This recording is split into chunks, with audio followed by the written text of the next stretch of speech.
Let the word go The forth. challenge, the opportunity to connect. The 1960s, a time of imagination and change, a time of anger and fear. The 1960s, a pioneering program called Challenge. Good evening, ladies and gentlemen. That looked at our connections, our divisions, through the lens of shared values. For something real. 60 years later, we examine our divisions, our connections, our shared pains and successes in a new program called Challenge 2.0. In last week's edition of Challenge 2.0, Homeland Peace and Security on ICE, we talked with 3 Seattle area faith leaders about the ICE raids and tactics. We continue that conversation in this edition of Challenge 2.0. So we would like to continue the conversation we began in last week's episode, and again we'd like to welcome Pastor Joanne Enquist from Gethsemane Lutheran, who has been on our program before, and we thank you so much for coming back. Nice again. to be here. And then Pastor Terry Kylo, Executive Director of Past Understanding, the foundation of really this program and doing a lot of work in this area as well. So thank you so much for being here. Last week we started out with your emotional, personal response when you saw, I think, too much for any of us and what we shouldn't have seen in the first place, the shootings of Renee Good and of Alex Preddy, both in Minneapolis. And I'd like to sort of revisit that for people that didn't see that, just what your immediate sense was and what that stimulated within you before we go on to some of the other elements of the conversation. Joanne, I might begin with you because you have roots in the Minneapolis community. Yes, my family is originally from Minneapolis, and I spent some years during graduate school there, and so it had a familiarity that I think layered on a different piece, but at core, the horrifying piece of seeing human beings trying to care for their neighbors in their neighborhood being violently attacked and killed is simply devastating beyond words. You know, it is a felt reality. It's something that I never believed I would watch, and it was bad enough to see it once. Yeah. But then when the whole country is on notice, to have it happen again was particularly painful. And we have dear friends who do similar neighborhood patrols, who walk kids to school, who accompany others to their work, and are doing the same kind of piece that Alex Preddy was doing that morning. And so it's not only the grief and the sadness for these beautiful people who were lost, but also the fear and the anxiety that's there for neighbors known and unknown who are doing similar important justice-based work. Terry?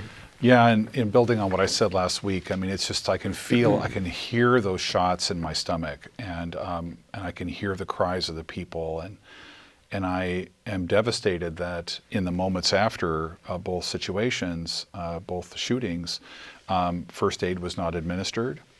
People were held back from that. But I also feel something else, and that is there's a passage in Scripture that says, love casts out fear. And I think in a way there's an attempt to make all of us fearful and to make us step back and to step into our homes. And so there's another thing inside of me that says this is not a time to step back.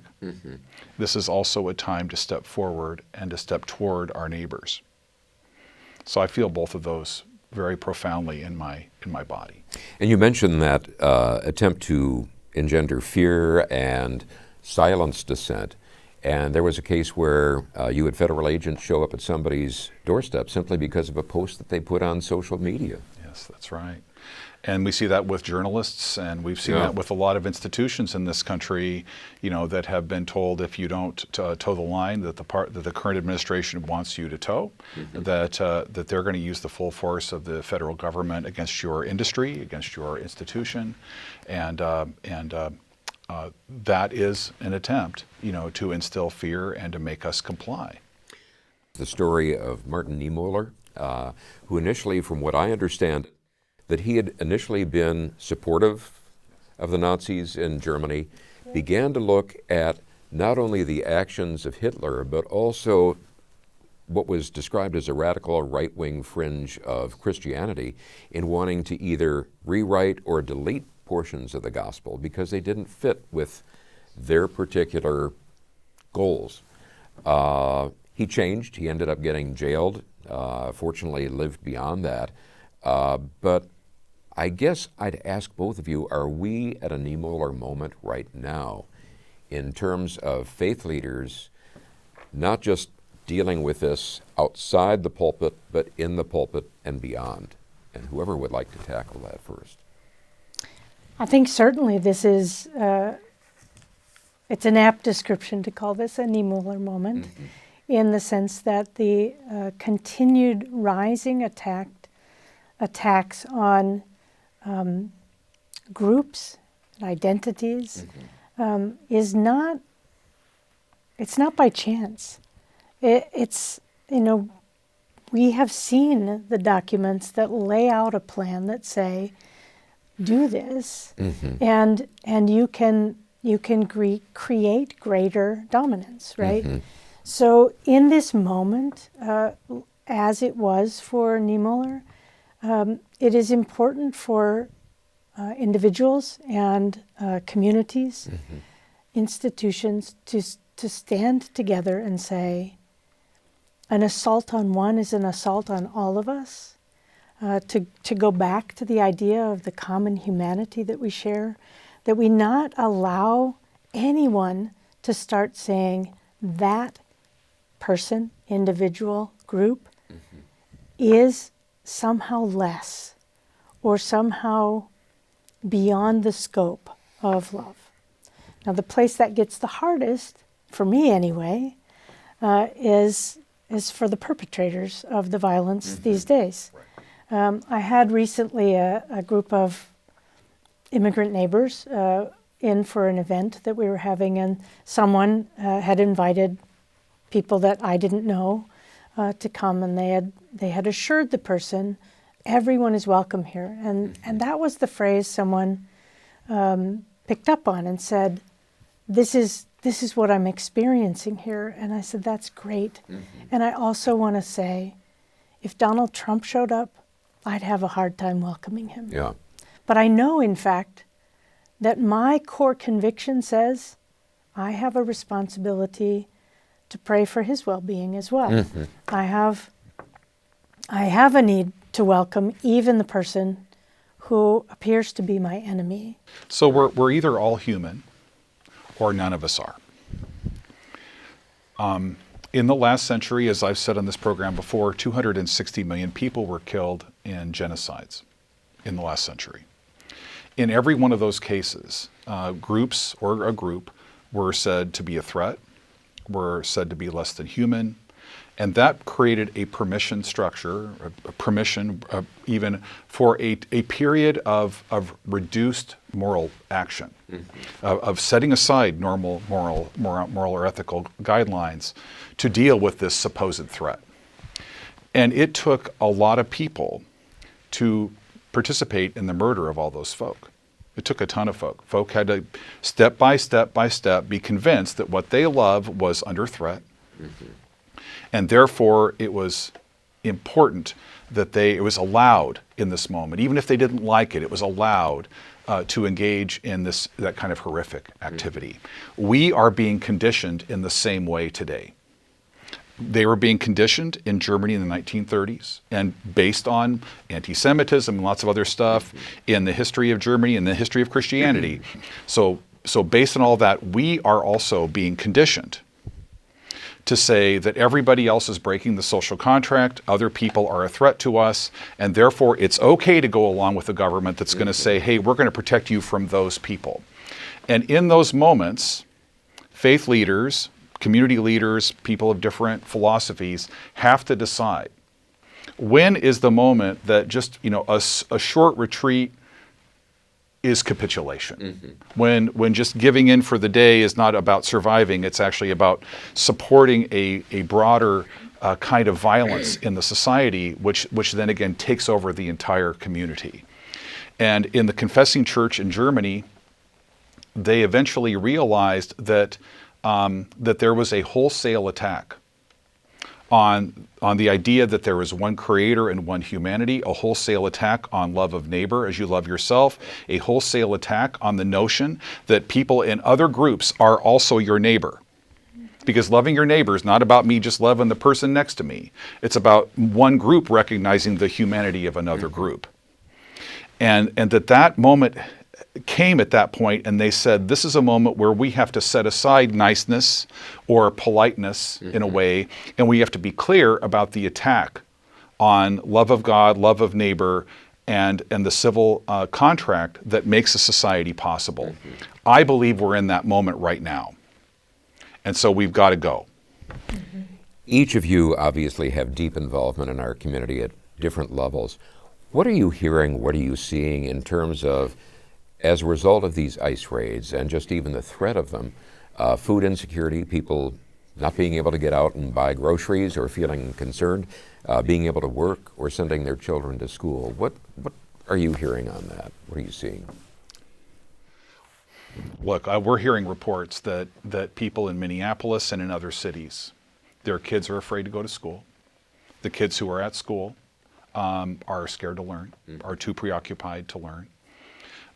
People can't go out to the grocery store. They can't go to work.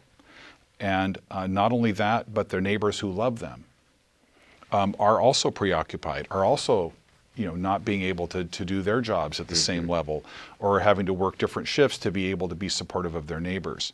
And so I think there's an incredible attack on just this sense of safety, this sense of being able to be a productive member of society that is happening, and it's especially being focused on people of color and recent immigrants. But it is impacting the whole community, not equally, but it's impacting the whole community. What is happening in Minneapolis and across this country is not about safety.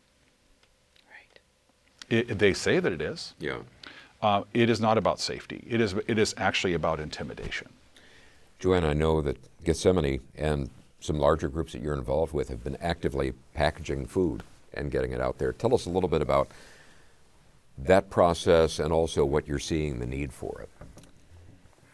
So we started about 8 years ago, these large-scale food packaging and delivery, and most of that food was usually given to larger food banks and also through Northwest Harvest, just distributed around the area.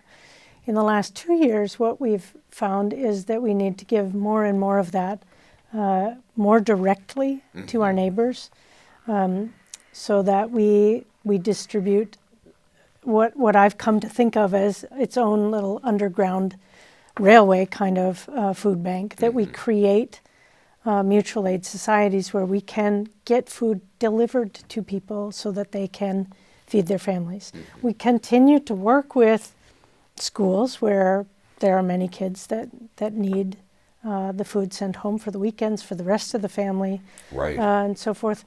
But increasingly, we need to find workarounds from what has been the way our communities have been able to address food insecurity, and we need to get even more directly connected.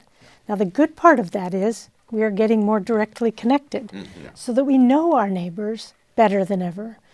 I found it utterly heartbreaking to watch on the news the other day the story of a person picked up at the Fred Meyer in Shoreline or nearby, who, and the way they told the story on King 5 was not only was this individual harmed, but the child of that family didn't have some place to go. A neighbor took them in. It was okay. But and an employer didn't have their worker to come to the business again.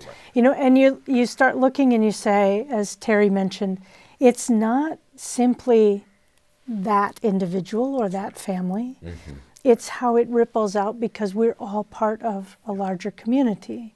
What I'm hearing at the foundation of this a lot is the need to care for your fellow human beings and to respect human dignity. And yet we heard an assault on the very concept of mercy and empathy at the, I think about a year ago, in terms of Elon Musk, who said empathy is a great weakness of Western civilization. Is it possible to practice Christianity, in your view, as two religious leaders, without including mercy and empathy and compassion? Well, so we have within Western civilization kind of a dual vision. Mm-hmm. One is that all humans are created equal, and the other vision is that not all humans are human. Mm-hmm. And so Elon Musk is leaning into the second one. Mm-hmm. And I once had a person come to me and say, hey, I don't believe in your love of neighbor stuff. And I told him, where do you live? And he said, well, why do you want to know? I said, well, it's because I'm going to come to your house. I'm going to take all your stuff. I'm going to burn your house down. He said, why would you do that? And I said, well, the reason I won't do that is because I believe in loving my neighbor, because I believe we protect each other by honoring each other. The reason humans exist is because we've been able to cooperate within groups and because we've been able to cooperate between groups. Mm-hmm. So the heart of Christianity, it is impossible to practice that without recognizing the humanity of everyone, of one Creator, and without recognizing that love of neighbors, we love ourselves, is not a nice to have. It is the foundation of any society, and not just within Christianity, but across traditions. Mm-hmm. And so that is not a nice to have. Elon Musk is fundamentally wrong, not only philosophically, but he's wrong about what makes survival as a species possible. Yeah, and I'd say that in no uncertain terms is the understanding of Christianity possible, in my view, without compassion. At the heart of Christianity is an empathy, a kindness toward others, because that is in fact the example of God for us. And that doesn't mean that there's no limits. Mm-hmm. And sometimes in this conversation, more progressive-y people, we kind of get trapped into this one space. So yes, there are limits. There are rules that we agree to as a society. Right. And we can be held accountable for the ways that we harm each other. Mm-hmm. Okay, that's very important to say as well, because that's also part of compassion. Right? Yeah. And so Elon Musk just completely misses it, and what he's doing is he's just trying to justify his own behaviors. That's all he's doing. Right. I come back regularly to the points that Brian Stevenson has made, the founder of the Equal Justice Initiative, that I have up on my wall a reminder that says each of us is more than the worst thing we've ever done. That's right. It doesn't say each of us gets a pass because nothing matters. Mm-hmm. It just continues to say, even in this moment, how will we continue to look compassionately toward one another? Mm-hmm. Yeah, Jesus said, love your enemy. He also said, of course, love your neighbor, but he said, love your enemy. But there's also a teaching in the Christian scripture that it's not against people that we fight. Mm-hmm. It's against larger cultural systems, the principalities and the powers, the sort of effect of systems on people. And so when people begin to recognize their role in this administration or within our country, and as I begin to recognize how I've fallen short, I think all of us are welcomed back by, within the Christian tradition, a leader who said, Father, forgive them because they don't know what they're doing. And so this isn't about us and a them. This is about what is core and central to humanity and to human community. Mm-hmm. What do we need to do to strengthen the conviction among those who lack some conviction, and to dial down the passionate intensity of those who are not really advancing us in terms of our ability to relate to each other and to sustain each other? So look, we aren't here just because of one 10-year period in American history. We have a lot of inputs into the moment that we're in. We have this dual vision of a Western society, of Western Christianity to deal with. and how that's impacted people of color and how it's impacted the whole community, right? We've also had 60 years of increasing loneliness in individuals and isolation between groups. There just are so many factors. And so Paths to Understanding is currently part of a national movement of movements working to renew American democracy. And we need a whole strategy as a nation, as American citizens, to meet the multiple problems that we've got.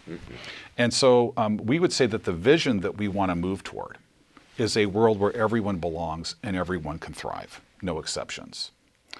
And the way we're going to get there is going to have multiple methods. One of them is we've got to bring people together. We've got to bridge communities that haven't talked to each other, that only hear about each other through their phones or social media. We got to have them sit down, because if you're convinced the other groups are out to get you, the only way to get through that is going to be when you sit across a table. So we need organizations to do bridging work. Number two, we've got to do blocking work. We have to do our best, and some of us are called to stand in accompaniment, to stand on protest lines, to put our lives in jeopardy in moments, to try to stop what the current administration is doing to undermine the rule of law and the notion of the rights of all human beings. And some of that's legal work. There's just all kinds of layers of blocking. And lastly, we have to start building the kind of democracy that we really want to have for the next 250 years, because this consumer democracy stuff, this voting once a year, is not going to do it. We have to rebuild the democracy from the ground up. And that means getting engaged locally and creating local civic hubs, engaging with your local government, and beginning to think across the aisle, across any aisle you can imagine, how we can sit down with each other and figure out the challenges we're having locally, and how can we begin to act together, sometimes with local, county or state or federal government, but also act together to make things better, and to build a world, again, where everyone belongs and everyone can thrive. And so what I want to say is we need every church, every temple, every organization to do what it can, and to recognize that not every community can do everything. And let's be more appreciative of the people that are doing blocking.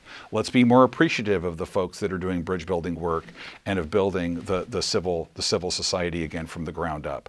We need a full strategy to meet this moment, and not one thing is going to get it done, because the problems we have are so varied in their sources. Joanne, as you follow on that, what lessons do you think we need to learn from Minneapolis if we see the same thing unfolding here in Seattle, in Bellingham, wherever it might be?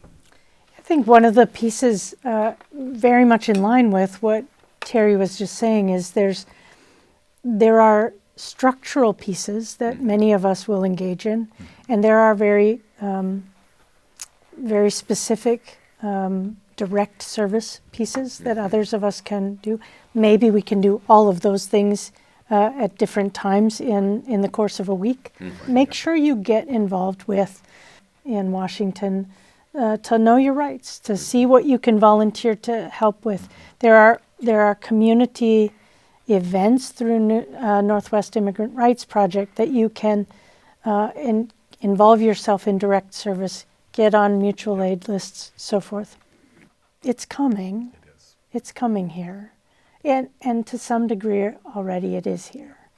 Not with the same kind of intensity or numbers of agents, but it is here. And digging deep in the communities of faith to say, this is not okay. Yep. We need to act.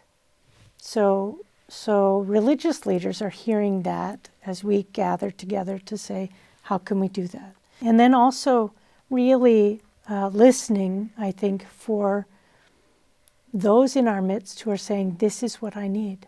Or learning to ask the question, how can I be of help? So that we continue not just to say, oh, this is what you need to do. That's a typical response. And what we really need to do is say, what would be helpful for you? That sort of internal So that we can too. continue to say, I will put myself out there. I will do what I can. I had a teacher the other day say, you know, what I'm learning from Minnesota is that you might have to make a choice between being a person who can be out there publicly or who can be present more privately. So I was so touched that she was able to say, I think I feel called in this moment to be not in the public eye, but to do the direct service. So get with other people and learn how to be wise and advocate together for all these different needs. I think Minnesota is teaching us the power of love of neighbor. I think that they went to Minnesota thinking that they could degrade and diminish the notion of love of neighbor. And our very nice, thoughtful Midwestern folk are showing them just how tough, how strong love of neighbor is. I don't think they understood what they're messing with. And I don't think they understand what they're waking up in America, which is the power and the meaning of loving your neighbor, not just because of what you say, but because of how you stand together. I can't think of any better way to conclude this conversation. It was a conversation I wish wasn't necessary for us to have, but I thank you both for your perspective and your wisdom for sharing this. Thank you very much, and thank you to each of you for joining us on this episode of Challenge 2.0.